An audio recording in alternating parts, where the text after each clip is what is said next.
Hi friends, எல்லோரும் எப்படி இருக்கீங்க? நான் தான் உங்கள் Prabha. Welcome to my YouTube channel.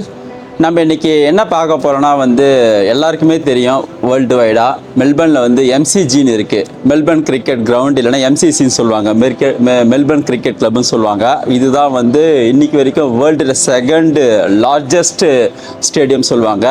இங்கே எல்லாமே ரொம்ப கேம்ஸ் நடக்குது. இங்கே கிரிக்கெட்டு, அப்புறம் இந்த ஃபுட்பால் மேட்சஸ்லாம் ரொம்ப நடக்குது.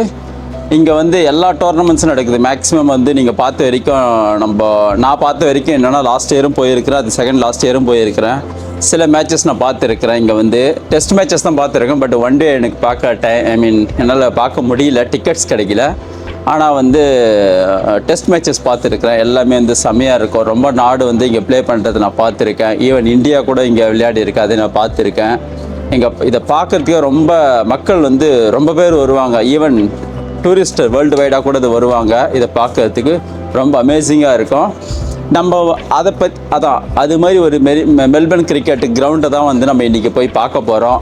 அந்த இடத்துல எப்படி இருக்குது, இங்கே ஆஸ்திரேலியா கவர்மெண்ட் அதை எப்படி மெயின்டைன் பண்ணுறாங்க, அங்கே என்னென்னலாம் வச்சுருக்காங்கன்னு சொல்லிட்டு நம்ம பார்க்க போகிறோம். நான் உங்களுக்கு வீடியோவில் போகும்போது நான் உங்களுக்கு அது எல்லாத்தையுமே காட்டுறேன். அதுக்கு முன்னாடி நான் இதுக்கு முன்னாடி போனதுலேருந்து நான் என்ன பார்த்துன்னு சொல்லிட்டு நான் சொல்கிறேன். அங்கே ரொம்ப ஸ்டாச்சுஸ் வச்சுருக்குறாங்க. ஏன்னா இங்கே ஆஸ்திரேலியா கவர்மெண்ட் என்ன பண்ணியிருக்காங்கன்னா ரொம்ப பயங்கரமாக விளையாடின ரொம்ப பாப்புலர் பிளேயர்ஸுடைய ஸ்டாச்சுஸ்லாம் வச்சுருக்கிறாங்க. இப்போ வார்னு அதுமாரி பழைய பிளேயருடைய ஸ்டாச்சுஸ்லாம் கூட வச்சுருக்கிறாங்க. அதை பார்க்குறதுக்கு ரொம்ப அமேசிங்காக இருக்குது. அதே போல் ஒவ்வொரு ஸ்டாச்சு கீழே அந்த பர்டிகுலர் பிளேயர் எப்போ பிறந்தார், என்ன பண்ணியிருக்கிறாருன்றது எல்லாத்துமே ரிட்டர்ன் பண்ணியிருக்காங்க. அந்த கல்வெட்டில் பதிச்சா போல் சூப்பராக இருக்குது. அதை எல்லாமே நம்ம பார்க்கும்போது ரொம்ப அருமையாக இருக்குது. அந்த பிளேயரை பற்றி நம்ம தெரிஞ்சுக்கலாம், ரொம்ப இன்ஃபர்மேட்டிவ். அதுக்கப்புறம் இது இன்றைக்கி நம்ம போக போகிறோம். ஆனால் அந்த கிரிக்கெட் கிளப்பு வருஷத்தில் ஒரு நாள் ஓப்பனாக திறந்து விட்டுருவாங்க. அப்போ நம்ம போயிட்டு டூர் மாரி அப்போ நம்ம போய் எக்ஸ்ப்ளோர் பண்ணலாம், உள்ளே என்ன இருக்குதுன்னு சொல்லிட்டு அதில் பார்க்கலாம். அந்த டேட் வரும்போது நான் உள்ளே போயிட்டு உங்களுக்கு என்னென்னலாம் இருக்குதுன்னு சொல்லிட்டு கண்டிப்பாக நான் ரெக்கார்ட் பண்ணி போடுறேன். ஆனால் இன்றைக்கி நம்ம போக போகிறது ஜஸ்ட் அவுட்டர் சர்ஃபேஸ் மட்டும் தான் பார்க்க போகிறோம். உள்ளே போக போகிறதில்ல. அவுட்டரில் எப்படி இருக்குது, அந்த ஸ்டாச்சுஸில் என்ன வச்சுருக்கிறாங்க, யார் மாதிரி ஸ்டாச்சுஸ்லாம் இருக்குதுன்னு சொல்லிட்டு நம்ம இன்றைக்கி பார்க்க போகிறோம். அதை நான் உங்களுக்கு காட்டுறேன். அதுக்கு போல் இன்னொரு நாள் மேட்ச் நடக்கும்போது நான் உள்ளே போயிட்டு நான் ரெக்கார்ட் பண்ணி கண்டிப்பாக போடுறேன். இன்றைக்கி ஜஸ்ட்டு அவுட்டர் சர்ஃபேஸ் மட்டும் பார்ப்போம். அந்த மெல்பர்ன் கிரிக்கெட் கிளப் எப்படி இருக்குது, அது எவ்வளோ தூரம் இருக்குதுன்னு சொல்லிட்டு நம்ம பார்ப்போம். இங்கே சுமார் ஒரு 2 கிலோமீட்டர்ஸ் தான் இருக்கும் சிட்டிலேருந்து. மெல்பர்ன் சிபிடி, அதான் சிட்டின்னு சொல்லுவாங்க சிபிடின்றது. அதிலிருந்து ஒரு 2 கிலோமீட்டர்ஸில் தான் அந்த எம்சிஜி இருக்குது, மெல்பர்ன் கிரிக்கெட் கிளப் இருக்குது. அதை போய்ட்டு நம்ம பார்ப்போம். உங்களுக்கு இடையில நான் வரும்போது அதை பற்றி இன்ஃபர்மேஷன்லாம் நான் உங்களுக்கு சொல்கிறேன். இப்போ நம்ம அந்த இடத்துக்கு போவோம். Let's go. மெல்பர்ன் சிசி போகிறதுக்கு மெல்பர்ன் கிரிக்கெட் கிரவுண்டுக்கு போகிறதுக்கு ரொம்ப வழிகள் இருக்குது. ஆனால் இப்போ நம்ம எந்த வழியாக போகிறோன்னா ஃப்ரெண்டஸ் ஸ்டேஷன்லேருந்து மெல்பர்ன் சிசி போகிறதுக்கு அந்த வழியில் தான் இப்போ நம்ம போயிட்டுருக்கோம். மோஸ்ட் ஆஃப் த மக்கள் பப்ளிக் டிரான்ஸ்போர்ட் யாரெல்லாம் யூஸ் பண்ணி அது மூலமாக எம்சிசி வராங்களோ அவங்க எல்லாமே இந்த வழியாக தான் போவாங்க. இது ஃப்ரெண்டஸ் ஸ்டேஷன்லேருந்து போகிற வழிங்க. இப்போ மக்கள் சிட்டியில் இருக்கிறவங்க, அதுக்கப்புறம் சப்பப்பில் இருந்து வரவங்க, பப்ளிக் டிரான்ஸ்போர்ட் மூலமாக இப்போ மேட்ச் பார்க்குற வரவங்க, அதுக்கப்புறம் என்னென்ன இங்கே நடக்குது பார்க்க வரவங்க எல்லாமே இந்த வழியாக தான் போவாங்க. ஏன்னா இதுதான் ஃப்ரெண்டஸ் ஸ்டேஷன்லேருந்து ரொம்ப ஷார்ட்டஸ்ட்டு பார்த்து இங்கே இது வரத்துக்கு நம்ம பப்ளிக் டிரான்ஸ்போர்ட் ட்ரெயின் மூலமாக வரலாம், ட்ராம் மூலமாக வரலாம், அப்புறம் பஸ்ஸு இருக்குது, அது மூலமாக வரலாம். இந்த ஃப்ரெண்டஸ் ஸ்டேஷன்லேருந்து சுமார் ஒரு 2 கிலோமீட்டர் தான் இருக்கும், வாக்கபிள் தான். போகிற வழியில் ரொம்ப ஃபன்னுலாம் இருக்குது. ஃபன்னுன்னா சொல்கிறது ரொம்ப இந்த பார்க்கு, அதுக்கப்புறம் அது போலலாம் இருக்குது. நம்ம அதெல்லாம் பார்த்துக்கிட்டே போகலாம், நமக்கு போர் அடிக்காது. அதுக்கப்புறம் ட்ரெயின்லாம் இருக்குது, ட்ரெயின்லாம் கூட போவோம். Track on the top of the ட்ராக்கில் தான் இந்த ஃப்ளைஓவர் இருக்குது. நம்ம ட்ரெயின்ஸ் போகிறதுல நம்ம பார்க்கலாம். பார்க்கறதுக்கு போகிறதுக்கு போர் அடிக்காது. இந்த வழியாக போகும்போது நாங்கள் எப்பவுமே இந்த வழியாக தான் போவோம், நல்லாயிருக்கும்.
அதுக்கப்புறம் போகும்போது நம்ம இங்கேருந்து சிட்டியோட ஃபுல் வியூ நம்ம பார்க்கலாம். எல்லா பில்டிங்ஸும் பார்க்கறதுக்கு அமைப்பு ரொம்ப செமையாக இருக்கும். அது வந்து ஒரு பார்க்கறதுக்கு ஒரு அருமையாக இருக்கும்.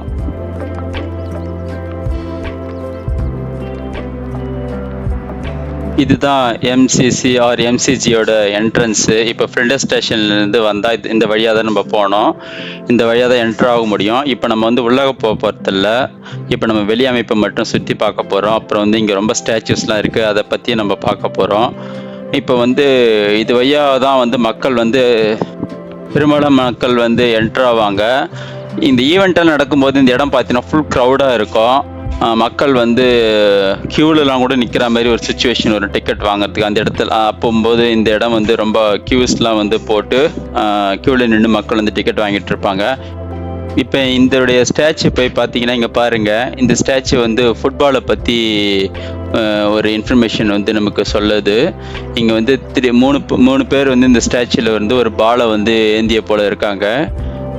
இது வந்து ஒரு ஃபுட்பால் இன்ஃபர்மேஷனை நமக்கு பாஸ் பண்ணுது. அதை நீங்கள் அந்த கல்வெட்டில் பார்த்தீங்கன்னா உங்களுக்கு தெரியும். இன்னும் நம்ம போகும்போது மற்ற கல்வெட்டில் மற்ற வீரர்கள் பற்றி நம்ம போட்டிருப்பாங்க. ஒவ்வொரு வீரர்களை பற்றி தனித்தனியாக கல்வெட்டு இருக்கும். அதையும் நம்ம பார்ப்போம். அதில் என்ன போட்டிருக்குன்னு சொல்லிட்டு அதையும் நம்ம பார்க்கலாம். அது இல்லாமல் இங்கே பாருங்கள், ஆஸ்திரேலியாவுடைய கொடி இருக்குது பாருங்கள். இங்கே வந்து ஃபுல்லாகவே இந்த ஸ்டேடியத்தை சுற்றியே வந்து ஆஸ்திரேலியா கொடி இருக்கும். அது பார்க்கறதுக்கு சூப்பராக இருக்கும். அப்புறம் வந்து இதை சுற்றி எல்லாமே வந்து ஒரு பார்க், அந்த பார்க்கோட மிடில் தான் வந்து இந்த ஸ்டேடியமே இருக்குது. எல்லா ஈவெண்ட்டுமே இங்கே வந்து கண்டக்ட் பண்ணுவாங்க. அப்புறம் இந்த மாரத்தான் மாரிலாம் கூட இந்த சைடு போய் பார்த்தீங்கன்னா மக்கள் வந்து ஓடிக்கிட்டு இருப்பாங்க. அது எல்லாமே கூட இங்கே நம்ம பார்க்க முடியும். அது வந்து உங்களுக்கு இந்த வீடியோ இல்லை, இப்போ எதுவும் நடக்கல. அதுமாரி நான் அது நடக்கும்போது உங்களுக்கு கண்டிப்பாக வீடியோ எடுத்து போடுறேன். இங்கே பாருங்கள், இது ஒன் ஆஃப் த என்ட்ரன்ஸ். இந்த என்ட்ரன்ஸ் வழியாக போகலாம். இந்த கேட் 3ன்னு சொல்கிறாங்க. இந்த கேட் 3 வழியாக கூட நம்ம புக்கிங்க்கு உள்ளே போகலாம். உள்ளே போயிட்டு நம்ம புக் பண்ணிவிட்டு அந்த என்ன ஈவெண்ட் நடக்கும் அந்த ஈவெண்ட்டை போய் நம்ம பார்க்க முடியும். சுற்றி ரொம்ப கேட்ஸ் இருக்குது. எல்லா கேட்ஸ்லையுமே வந்து டிக்கெட் வந்து நமக்கு இஷ்யூ பண்ணுவாங்க. அவங்க ஃபஸ்ட்டு சொல்லுவாங்க எந்த ஈவெண்ட் நடக்கும்போது அதுக்கு முன்னாடியே வந்து எந்தெந்த கேட் வழியாக நமக்கு உள்ள என்ட்ரி இருக்குன்னு சொல்லிட்டு நமக்கு சொல்லுவாங்க. அந்த கேட் வழியாக நம்ம உள்ள டிக்கெட் வாங்கிட்டு உள்ளே நம்ம போக வேண்டியது தான். பார்க்கறதுக்கு அருமையாக இருக்கும். பாருங்கள், அதை சுற்றி உங்களுக்கு தெரியுது பாருங்கள், எல்லாமே பசுமையாக இருக்குது தெரியுங்களா. இது வந்து ஒரு பார்க்கு சுற்றி பார்க்கு தான் இருக்குது. மக்கள்லாம் வந்து விளையாடிக்கிட்டோம். அதுக்கப்புறம் நீங்கள் பாருங்கள், ஜாக்கிங் போய்கிட்டு எல்லாமே இது பண்ணுவாங்க. இது ஓப்பனாக இருக்கும். இங்கே வந்து எல்லாமே வரலாம் போகலாம், இன்னும் ரெஸ்ட்ரிக்ஷன்ஸு. பார்க்கறதுக்கு ரொம்ப இங்கே வரத்துக்கு டைம் ஸ்பெண்ட் பண்ணலாம். ரொம்ப அமைதியாக இருக்கும், காமாக இருக்கும். இந்த ஈவெண்ட் நடக்காத போதெல்லாம் வந்து இங்கே டைம் ஸ்பெண்ட் பண்ணலாம். இங்கே இருக்கிற பார்க்கெல்லாம் வந்து நம்ம விளையாடிட்டு போகலாம். ஃபேமிலியோடு வருவாங்க ரொம்ப பேர், வந்துட்டு டைம் ஸ்பெண்ட் பண்ணிட்டு போவாங்க.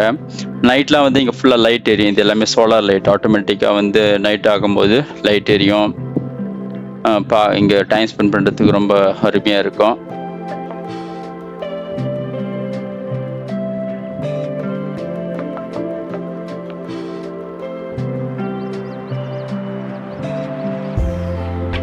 இந்த ஸ்டாச்சு பார்த்தீங்கன்னா இவர் யாருன்னா வந்து ஷேன் வார்ன். இவர் வந்து 20th செஞ்சுரியில் வந்து ஆஸ்திரேலியாவுக்காக விளையாடி இருக்காரு. இவர் வந்து எத்தனை ஒன் டே மேட்சஸ், எத்தனை டெஸ்ட் மேட்சஸ் எல்லாம் விளையாடி இருக்காருன்னு சொல்லிட்டு அதுமாரி இன்ஃபர்மேஷன்லாம் வந்து இதில் மென்ஷன் பண்ணியிருக்கிறாங்க. அதுக்கப்புறம் வந்து இவர் ரொம்ப நாடுகளுக்காக விளையாடி இருக்காரு. அப்புறம் இங்கிலாந்து, அது போல் ரொம்ப நாடுகளுக்கு, வெஸ்ட் இண்டீஸு, அதுபோல் டெஸ்ட் மேட்ச்சு, ஹேட்ரிக், இன்னும் எத்தனை ஹேட்ரிக் அடிச்சிருக்காரு, எவ்வளோ டெஸ்ட் மேட்சஸில் எவ்வளோ இது பண்ணியிருக்காருன்னு சொல்லிட்டு எல்லா இன்ஃபர்மேஷன் வந்து இதில் போட்டிருக்கு. இது நம்மளால் பார்க்க முடியுது. அது போல் வந்து நம்ம அடுத்தடுத்த வீரர்களுடைய ஸ்டாச்சுஸ்லாம் இருக்குது. நம்ம அதையும் இன்னும் போய் பார்ப்போம். அப்புறம் இது வந்து ஒரு ரவுண்டு வரும். இது ரொம்ப பெருசுங்க இந்த எம்சிஜி. பார்க்கலாம்.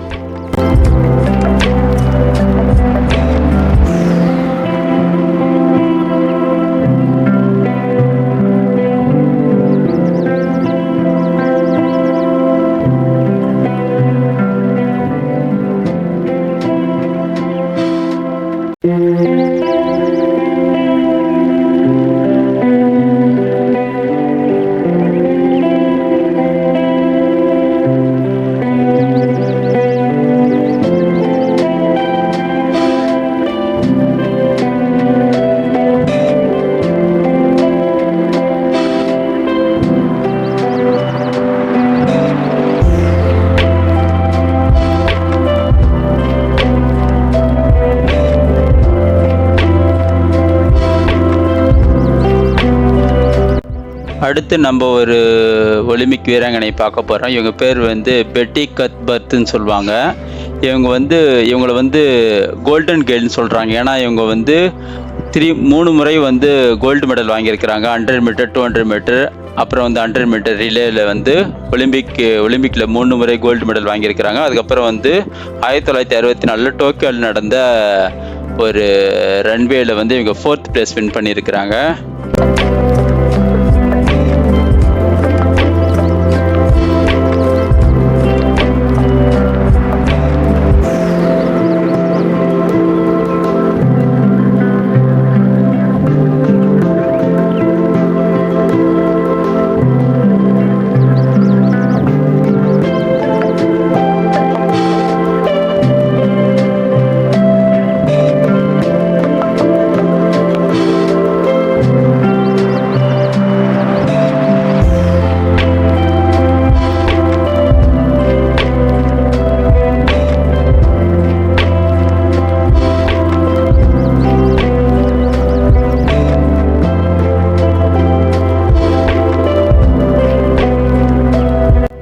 அடுத்து இவங்க பாருங்க, இவங்க பேர் வந்து ஷெர்லி. இவங்க என்ன பண்ணியிருக்காங்கன்னா வந்து ரொம்ப நாடுகளுக்கு எதிராக வந்து ஒலிம்பிக்கில் விளையாடி கோல்டு மெடல், சில்வர் மெடல்லாம் வந்து வின் பண்ணியிருக்காங்க. அதோட இன்ஃபர்மேஷன்லாம் வந்து இந்த கல்வெட்டில் போட்டிருக்காங்க. எப்போ வின் பண்ணியிருக்காங்க, எந்த ஆண்டு வின் பண்ணியிருக்காங்க சொல்லிட்டு அது போல் இன்ஃபர்மேஷன்லாம் கூட இருக்குது. இது நீங்கள் பார்க்கும்போது உங்களுக்கு தெரியும். நீங்களும் இதை படித்து பாருங்கள், உங்களுக்கு புரியும். அதுபோல் வந்து நம்ம ரொம்ப ஸ்டாச்சுஸ்லாம் வந்து அடுத்து இருக்குது. நம்ம அதையும் பார்ப்போம். எல்லா ஸ்டாச்சுஸும் பார்க்க முடியாது, சில ஸ்டாச்சுஸ் வரைக்கும் நம்ம பார்க்கலாம்.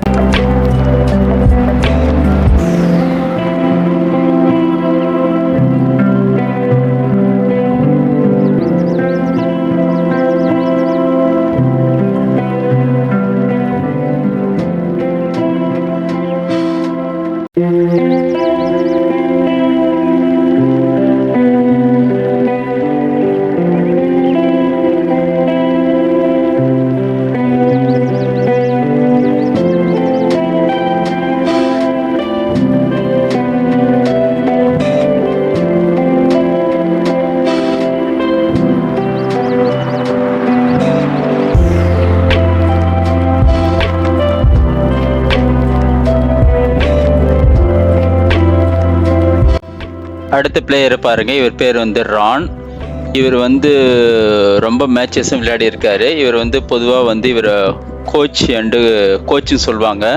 இவர் வந்து இது வரைக்கும் ஒரு கேப்டனாகவும் இருந்திருக்கிறாரு, பல மேட்சுக்கு கோச்சாக இருந்திருக்கிறாரு நேஷனல் காம்படிஷனில். இவர் வந்து டோட்டலாக 254 கேம்ஸ் வந்து விளையாடி இருக்காரு, 1953 69 வரைக்கும். அதுக்கப்புறம் 514 கேம்ஸுக்கு வந்து கோச்சாக இருந்திருக்கிறார், 1965 1969 வரைக்கும். அப்புறம் வந்து இவர் 17 கிராண்ட் ஃபைனல்ஸ்லேயும் வந்து விளையாடி இருக்காரு. இதுதான் வந்து இன்ஃபர்மேஷன் வந்து கல்வெட்டில் போட்டிருக்காங்க.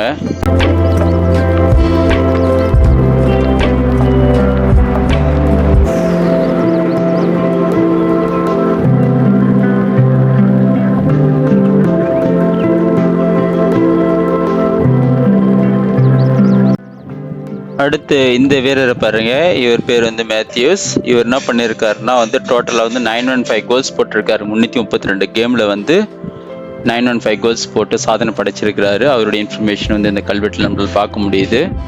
உங்களுக்கு டைம் இருக்கும்போது இதை ரீட் பண்ணி பாருங்கள், உங்களுக்கு நல்லாவே புரியும்.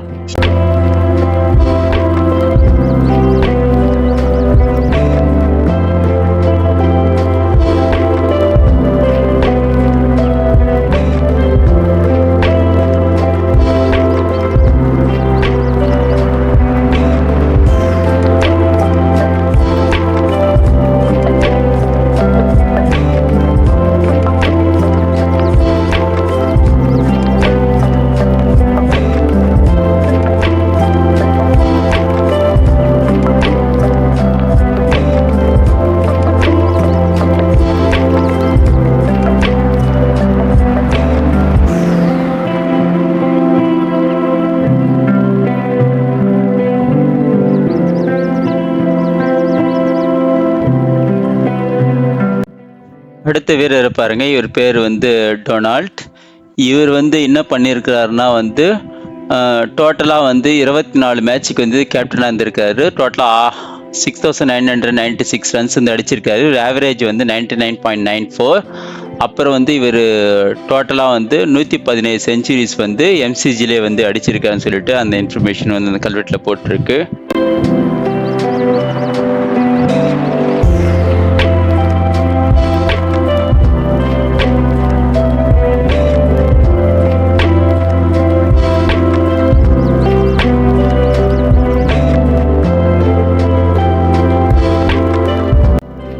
இந்த வீரரை போய் பார்த்தீங்கன்னா இவருடைய பேர் வந்து கீத் மில்லரு. இவர் வந்து ஆஸ்திரேலியாவுக்காக விளையாடி இருக்காரு. இவர் வந்து டோட்டலாக வந்து எவ்வளோ மேட்ச் விளையாடி இருக்காருன்னா வந்து சுமார் 55 டெஸ்ட் மேட்சஸ் வந்து இவர் விளையாடி இருக்காரு ஆஸ்திரேலியாவுக்காக. அது இல்லாமல் மற்ற இன்ஃபர்மேஷன்லாம் வந்து இந்த கல்வெட்டில் இவரை பற்றி போட்டிருக்கு.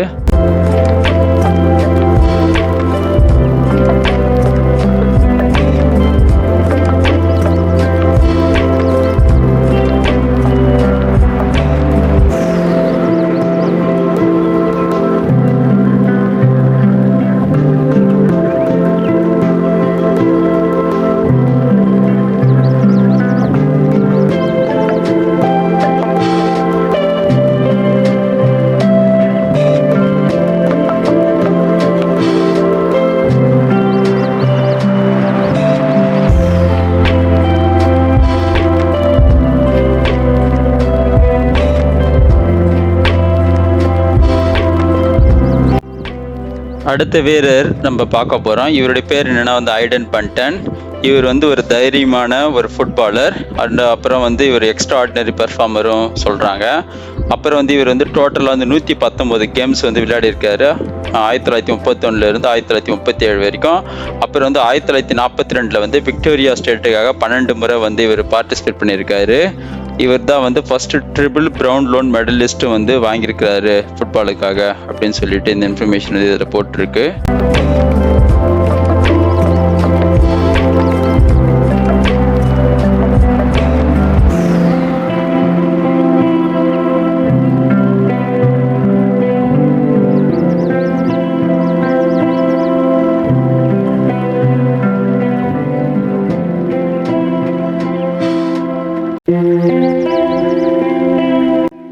அடுத்து நம்ம இந்த வீரரை பற்றி பார்க்க போனால் இவர் பேர் வந்து டிக்கி ரெனால்ட்ஸ். இவர் வந்து என்ன பண்ணியிருக்காருன்னா இவர் வந்து ஒரு ஃபுட்பாலர், அப்புறம் வந்து ஒரு கேப்டனாக இருந்திருக்கிறாரு, ஒரு கோச்சாகவும் இருந்திருக்கிறாரு. இவர் வந்து மெடல்ஸ் வந்து ப்ரவுன் லோ மெடல்ஸ் வந்து 1934 37 38 ஆகிய 3 ஆண்டுகளில் வாங்கியிருக்கிறாரு. அப்புறம் வந்து 7 முறை வந்து கிளப் பெஸ்ட் அண்ட் ஃபேரஸ்டாகவும் இருந்திருக்கிறாரு. இவர் வந்து விக்டோரியாக்காக 17 முறை வந்து ரெப்ரசன்ட் பண்ணியிருக்காரு. டோட்டலாக வந்து 320 கேம்ஸ் வந்து 1933 1951 வரைக்கும் விளையாடி இருக்காரு.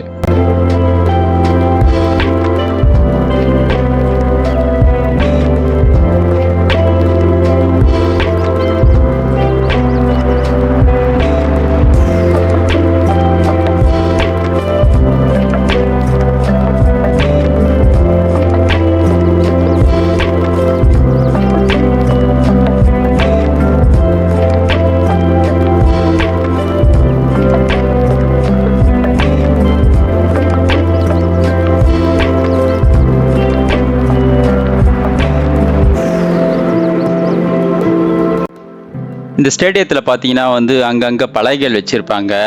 எதுக்குன்னா வந்து எந்த டைரெக்ஷன்லேருந்து வரலாம், அப்புறம் வந்து இங்கேருந்து கிளம்பும்போது எந்தெந்த டைரெக்ஷனில் போனால் எந்தெந்த பிளேஸுக்கு போகலான்னு சொல்லிட்டு அதுமாரி பலகைகள்லாம் வச்சுருப்பாங்க. அதுக்கப்புறம் நீங்கள் வந்து சுற்றி எத்தனை கேட்ஸ் இருக்குது இந்த ஸ்டேடியத்துக்குன்னு சொல்லிட்டு நீங்கள் பார்த்துருப்பீங்க. இப்போ நான் அந்த வீடியோவில் காட்டியிருப்பேன். இன்னும் நம்ம இன்னும் கொஞ்ச நேரத்தில் முடிக்க போகிறோம் இதை சுற்றி பார்க்கறது.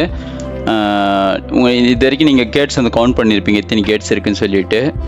இன்னும் வந்து நம்ம ஃபர்தராக சுற்றி முடிப்போம்.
அடுத்த கிரிக்கெட்டர் நம்ம யாரை பார்க்க போகிறோன்னா வந்து பில் பான்ஸ்ஃபோர்ட். ஸோ இவர் வந்து ஒரு ரன் மேக்கர்னு சொல்கிறாங்க. இவர் வந்து டோட்டலாக வந்து 29 டெஸ்ட் மேட்சஸ் வந்து 1924லேருந்து 1934க்குள்ளே விளையாடி இருக்காரு. அது வந்து டோட்டலாக வந்து 2122 ரன்ஸ் வந்து எடுத்திருக்கிறாரு. இவர் வந்து ஒரு எம்சிஜி ஸ்பெஷலிஸ்ட்னே சொல்கிறாங்க. அப்புறம் வந்து இவர் வந்து அவரேஜ் ரிமார்க்கபிள் ஸ்கோர் வந்து 86.28 ஸ்டேட்லேயும், அப்புறம் வந்து 13,819 ரன்ஸ் வந்து ஆஸ்திரேலியாவுக்காக வந்து அடிச்சிருக்காரு. விக்டோரியா ஸ்டேட்டில் பொறுத்த வரைக்கும் ஒரு பாயிண்ட்ஸ் வந்து 65.18 இருக்குது.